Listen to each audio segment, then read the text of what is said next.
जी, क्या उद्देश्य अभी आज का और कैसे कैसे घटनाक्रम हुआ है अगर पूरा बताएंगे? क्या नाम है? मेरा नाम भानु प्रताप सिंह कोया है। मैं सोशल एक्टिविस्ट पर्यावरण प्रेमी हूँ। मैं जिला सूरजपुर सरगुजा से बिलोंग करता हूँ। पर्पस में आप यहाँ पे उपस्थित हुए?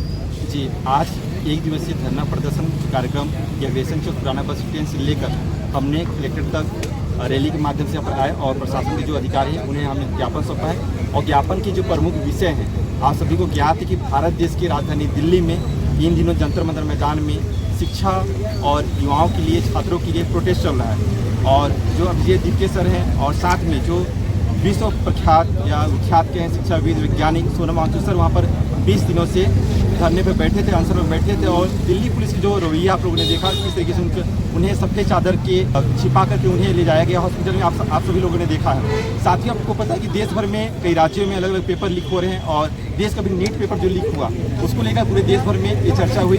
और नीट पेपर को लेकर आप लोग को पता है कि कई सारे जो युवा थे, जो छात्र थे, उन्होंने सुसाइड कर लिया। मैं पूछना चाहता हूं कि सरकार की इस पर रिस्पॉन्सिबिलिटी बनती है नहीं बनती है?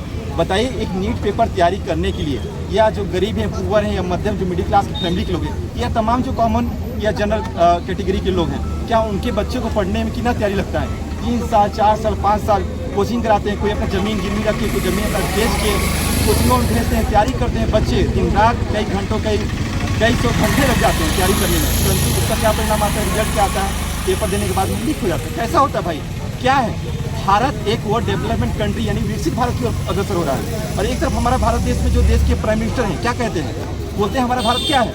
विश्व गुरु कहलाता है, विश्व सबसे बड़ी शक्ति बन रही है। शक्ति कहाँ पर बन रही है बताइए? एक छोटा सा पेपर नहीं करा पा रहे हैं, एक पेपर परीक्षा नहीं करा पा रहे हैं। ये बड़ा दुर्भाग्य की बात है और मैं इसको दुखद मानता हूँ। और जो बच्चे जो सुसाइड किए हैं, क्या उनके परिवार को नौकरी देगी सरकार? क्या उनका परिवार को 5 करोड़ रुपए का मुआवजा देगी सरकार? ये भी तो सुनिश्चित करनी चाहिए ना। यदि सरकार या मंत्री के बेटा या मंत्री कोई सुसाइड कर ले, उनके परिवार को कितना मिलेगा? पैसा मिलेगा नहीं मिलेगा? मंत्री को क्या है, उनको तो पेंशन मिलना ही मिलना है, पर जो गरीब है, मध्यम वर्ग के व्यक्ति, उसको पेंशन मिलेगा क्या? नहीं मिलेगा। तो ये बड़ा दुर्भाग्य की बात है। उसको लेकर हमने पहला पॉइंट यहाँ पर रखा है। साथ में जो जितने परीक्षा है, चाहे छत्तीसगढ़ में देख लीजिए CBSE को लेकर जो घोटाला हुआ या पटवारी से लेकर घोटाला होता है, ये छोटा भीतिया से लेकर UPSC परीक्षा तक जो पेपर लीक या शिक्षा व्यवस्था में जो आप देखते हैं निजीकरण लगातार हो जा रहा है, प्राइवेटाइजेशन हो जा रहा है। एक गरीब बच्चा कैसे यूनिवर्सिटी या कॉलेज में पढ़ेगा?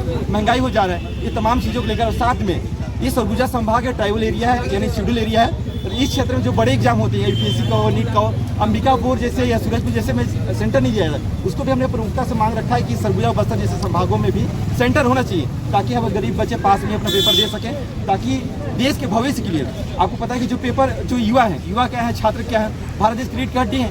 और रीढ़ की हड्डी यानी 50% पूरे भारत देश को संभालने वाले युवा रहते हैं और उनके भविष्य के साथ खिलवाड़ करना ये तो मजाक की बात है ना।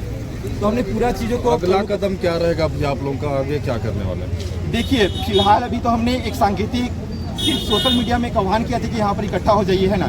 इतने सारे लोग, सेक्टर लोग आ चुके हैं। या जो संसद यानी पार्लियामेंट में अगर सकारात्मक पॉजिटिव अगर बात नहीं होती है, सोनम सर या अभिजीत भाई या तमाम जो जंतर मंतर मैदान कर रहे हैं उनका आह्वान होगा, तो हम पूरे छत्तीसगढ़ प्रदेश भर में, जिला स्तर में, ब्लॉक स्तर में इसी कलेक्टर कार्यालय के सामने हम लोग बैठेंगे, युवाओं के लिए बैठेंगे, छात्रों के लिए बैठेंगे, भारत देश के जो नागरिक उनके लिए बैठेंगे यहाँ पर और अनशन करेंगे। सोनम जी के स्वास्थ्य को लेकर भी काफ़ी चर्चाएं हो रही है इस वक्त, उनका स्वास्थ्य का क्या अपडेट?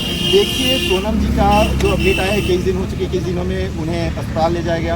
उनका कहना था कि मैं अभी ठीक हूँ, परंतु उनका कहना था कि यदि मैं अनशन तोड़ दूँ तो क्या भारत देश के जो शिक्षा मंत्री वो जवाबदेही रिस्पॉन्सिबिलिटी अपना व्यक्त करेंगे, सुनिश्चित करेंगे? ये भी एक सवाल है। उनका स्वास्थ्य लेकर हमारा कहना है कि उनका स्वास्थ्य प्रतिशत हम चाहते हैं कि उनका स्वास्थ्य अच्छा रहे, क्योंकि वे बहुत अच्छे व्यक्ति हैं, वैज्ञानिक है और भारत देश को उनको ज़रूरत है। वैसे लोगों को देश का प्रधानमंत्री, शिक्षा मंत्री होना चाहिए जो देश के लिए काम करना चाहता हूँ। आपके कार्यक्रम के माध्यम से सरकार क्या संदेश है? सरकार को सीधा सरकार की यही नाकामी है और उनकी गलती है, गलतियों को एक्सेप्ट करना चाहिए, जवाबदेही सुनिश्चित करना चाहिए, यही है। और हम आगे पूरे देश के जो युवा हैं, छात्र हैं, आप लोग देख रहे हैं लगातार कई सारे देशों में प्रोटेस्ट हो रहा है। हम भी इस देश में एक नया बदलाव के रूप देखने मिल रहा है। और सोनम जी का भी कहना है, पूरे देश के जो सामाजिक कार्यकर्ता हैं, पर्यावरण प्रेमी, उनका भी कहना है कि देश में एक नई आज़ादी की ओर अग्रसर हमारा भारत देश बढ़ रहा है। अपने अधिकारों के लिए युवा अवेयरनेस हो रहे हैं, समाज सोसाइटी अवेयरनेस हो रहा है।